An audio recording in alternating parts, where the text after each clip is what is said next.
వికాస శ్రీ ధర్మపుర నివాస దుష్ట సంహార నరసింహ దురిత దూర అనే బకటంతో విరాజిల్లుతున్నటువంటి క్షేత్రానికి చెందినటువంటి వాస్తవ్యులు, వయస్సులో పిన్నవాడు, 3 దశాబ్దాలు కాంగ్రెస్లో కార్యకర్తగా ఉంటూ మరి కొద్ది రోజుల కిందటనే గురుర్దేవో మహేశ్వరః విద్రుమహే మణిలధవళఛాయేరుకై శ్రీక్షణై తత్వావిదున్నపదనముడాం తత్వార్థవర్ణార్తిగాం గాయత్రీం వరదాభయాం కుశకశాం శంఖం చక్రమదారవింద యుగళం హస్తైర్మహంతిం భజే. ఓం అనేటువంటి స్వాగతాన్ని వేములవాడ క్షేత్రం నుంచి విచ్చేసినటువంటి బ్రాహ్మణ మిత్రులకు స్వాగతం. పౌలస్తేశ్వర పులాస బ్రాహ్మణ మిత్రులందరికీ స్వాగతం.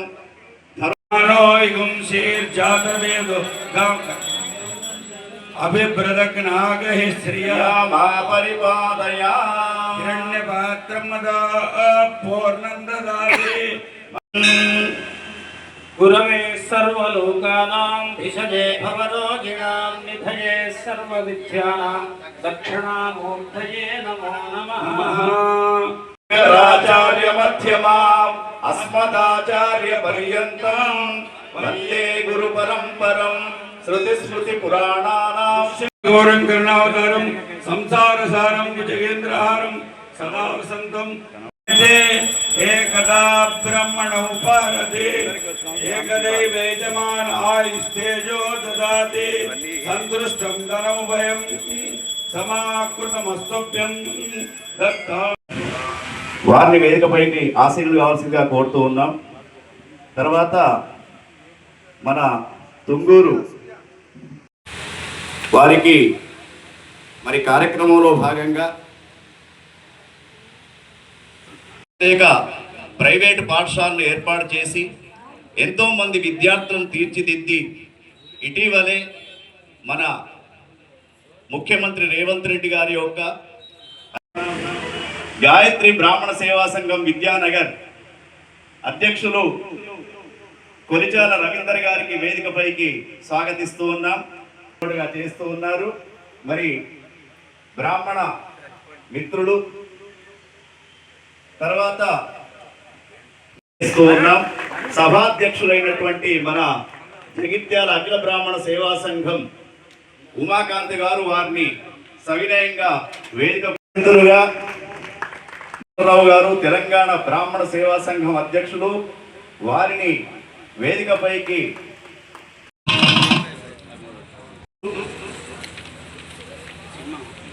అందరు కూర్చోండి.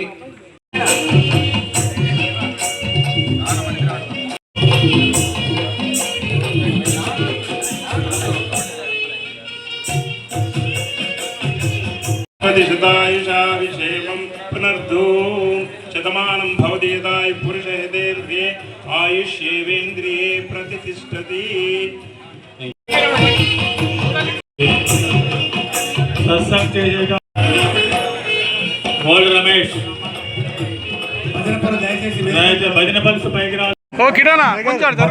మాత్రమే మిగతా వారందరూ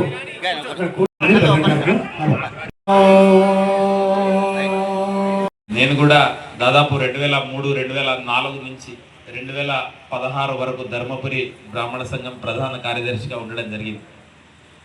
పార్టీ నడిపివ్వడం వేరు. కాంగ్రెస్ పార్టీ ఇప్పుడు ధర్మపురి మండల అధ్యక్షుడిగా పనిచేస్తున్నాను. పార్టీ నడిపించవచ్చు, స్కూల్ కూడా నడిపించవచ్చు. సంఘం నడిపించాలంటే చాలా కష్టం. అంటే ఈ మీటింగ్ ఇంతమందిని గ్యాదర్ చేయాలంటే దాని వెనుక ఎంత ఇబ్బంది ఉంటుందో వేదిక మీద ఇవాళ ఇక్కడ కూర్చుని మాట్లాడుతున్నాను. అసలు నేను మైకులు ఇచ్చేవాడిని, సౌండ్ సిస్టమ్ చూసేవాడిని కాకుండా అక్కడి నుంచి ఇటు వచ్చి మాట్లాడుతున్నాను.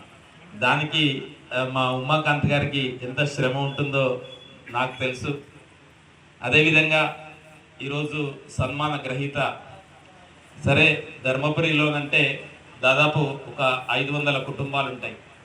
500 కుటుంబాలు ఉంటాయంటే ఒక బ్రాహ్మణ్యంలో కొంత సపోర్ట్గా ఉండే వ్యక్తులు చాలామంది ఉంటారు, ప్రత్యక్షంగానో పరోక్షంగానో. తుంగూరు గ్రామంలో ఎప్పటి నుంచో మేము వింటూ ఉంటాం. తుంగూరు చంద్రశేఖరరావు గారు, రాజగోపాలరావు గారు వారు అంటే ఒకటే కుటుంబం ఉంటుంది కావచ్చు. దాంట్లో వారు సర్పంచ్గా చాలా సంవత్సరాల గ్యాప్ తర్వాత సర్పంచ్గా గెలుపొందడం జగిత్యాల జిల్లాలో ఏకైక బ్రాహ్మణ సర్పంచ్ ఒక్కరే. వారు ఒకసారి ధర్మపురికి మంత్రి గారి దగ్గరికి రావడం జరిగింది.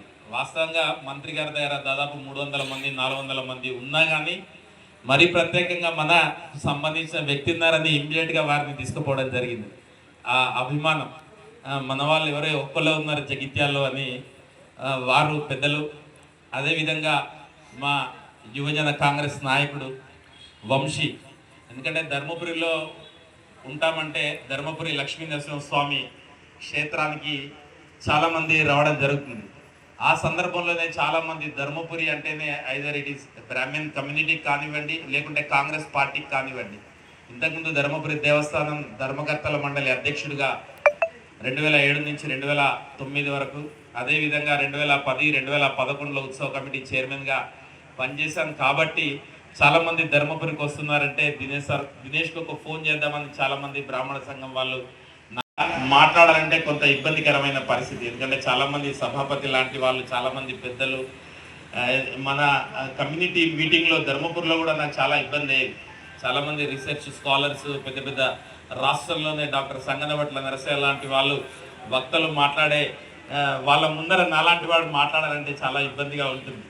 అదేవిధంగా మా మిత్రుడు భద్రకాళి దేవాలయంలో ట్రస్ట్ బోర్డు మెంబర్గా రామేశ్వరరావు గారు, తెలంగాణ బ్రాహ్మణ సంఘం అధ్యక్షులు.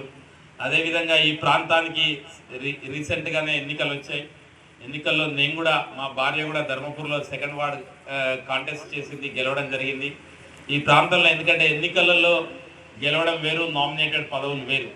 ఎన్నికలలో అతి కష్టంగా, ఎందుకంటే ఎన్నికల 10-15 డేస్ ఎలా ఉంటాయంటే 5 సంవత్సరాల తర్వాత ఉంటుందేమో, కానీ ఆ 10-15 రోజులు ఎంత ఇబ్బందిగా ఉంటుందంటే ఎవరైనా అంటే అంత పీక్కు తింటారు ఇట్లా. సో దాదాపు నేను 4 సార్లు కాంటెస్ట్ చేయడం జరిగింది. ఒకసారి ఓడిపోయాను ఫస్ట్ టైం 2006లో ఎంపీటీసీగా.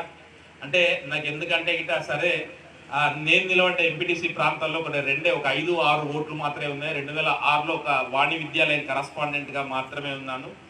దాదాపు నాకు 720 ఓట్లు వచ్చి 120 ఓట్లతో మాత్రమే ఓడిపోయాను. మన కమ్యూనిటీ ఓట్లు దాదాపు ఒక 10 ఓట్లు 4 ఓట్లు మాత్రమే ఉండే. అయినా కానీ 720 ఓట్లు వచ్చాయి కీర్తిశేషులు రత్నాకర్రావు గారి నాయకత్వంలో అప్పుడు. అదేవిధంగా నిలవడానికి కూడా నిజంగానే వేరే పార్టీ వాళ్ళు చాలా ఇబ్బంది పడ్డారు. ఒక్క క్యాస్ట్ ఓటు ఉండదు ధర్మపురి మండలంలో. 25 గ్రామాలలో ఎక్కడ కూడా ఒక్క క్యాస్ట్ ఉండదు.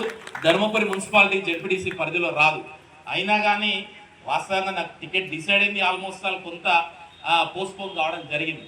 అంటే వాస్తవంగా ఒక సేవాభావంతో ఒకటే పార్టీని నమ్ముకొని, ఒకటే జెండా నమ్ముకొని, అది కాకుండా వాస్తవంగా నేను మా రాష్ట్ర మంత్రివర్యులు సాంఘిక సంక్షేమ శాఖ మార్పులు అయిన తర్వాత అక్కడో ఇక్కడో మన వాళ్ళు చాలా రేర్గా రాజకీయంగా ఉంటారు. అది కాకుండా ఈ సోషల్ వెల్ఫేర్ కానీ, మైనారిటీ వెల్ఫేర్ కానీ చాలా స్కూళ్ళల్లో మన వాళ్ళు ప్రధానోపాధ్యాయులుగా లేకుంటే ఎంఈఓలుగా పనిచేస్తారు. నేను ఖచ్చితంగా మా దగ్గర 2 ఎంఈఓలు ఉన్నారు. ఎంఈఓ పోస్టులు తీసుకొని నేను ఉన్నాను, మీకు ఏదైనా నా బాధ్యత అని ఖచ్చితంగా చెప్పడం జరిగింది. నేను ఉంటాను కూడా రాబోయే 2.5 సంవత్సరాలు వాళ్ళ బాధ్యత వాళ్ళకి. ఎందుకంటే ఒక ఉద్యోగంలో చేసినప్పుడు వాళ్ళ వెనుకకు మా మంత్రి ఉన్నాడు, మా దినేష్ ఉన్నాడు అంటే గిట్ట మా ధర్మపురి ఎంఈఓ గారు మా సోదరిమణి. అదేవిధంగా పనిచేస్తుందట. వరంగల్లో పనిచేస్తే వరంగల్ నుంచి హైదరాబాద్కి డిప్యుటేషన్ కావాలంటే నిజంగా నాకు ప్రత్యక్షంగా ఆమె ఎవరో నాకు తెలియకున్నా కానీ మా సిస్టర్ను మరీ ముఖ్యంగా మా మంత్రి గారు ఏంటంటే వాస్తవంగా ఎప్పుడు కూడా నా మాట తీసే వ్యక్తి కాదు. ఎందుకంటే 15 సంవత్సరాల అసోసియేషన్ వారితో అహర్నిశలు నరాలు తెగేటట్టు కష్టపడి పనిచేయడం జరిగింది. అంత నమ్మకంతోటి నేను మా సిస్టర్ను వాళ్ళ ఇంటికి పంపించగానే ఇమ్మీడియట్గా వరంగల్ నుంచి హైదరాబాద్లో డిప్యుటేషన్ ఇవ్వడం జరిగింది. తప్పకుండా ఎవరు ఎక్కడ ఏ ఉద్యోగం చేసినా కానీ, ఎందుకంటే కొంత పొన్నం ప్రభాకర్ గారితో కానివ్వండి, డాక్టర్ వివేక్ తోటి కానివ్వండి, మన శ్రీధర్ బాబు గారితో కానివ్వండి, మా మంత్రి గారితో కానివ్వండి, ఎందుకంటే కాంగ్రెస్ పార్టీలో 30 సంవత్సరాల నుంచి ఒక పుణ్యక్షేత్రంలో దేవస్థానం చైర్మన్గా ఉన్నాను కాబట్టి వాళ్ళందరి దగ్గర నాకు ఒక మంచి రికగ్నిషన్ ఖచ్చితంగా ఉంటుంది. మనకు సంబంధించి ఎవరికి ఏ పని పడ్డా కానీ 100% 100% నెంబర్ కూడా ఇస్తాను. ఏ అవసరం ఉన్నా కానీ, జగిత్యాల జిల్లాలో ఏ అవసరం ఉన్నా కానీ ఖచ్చితంగా మీ వెన్నంటి ఉంటానని తెలియజేస్తూ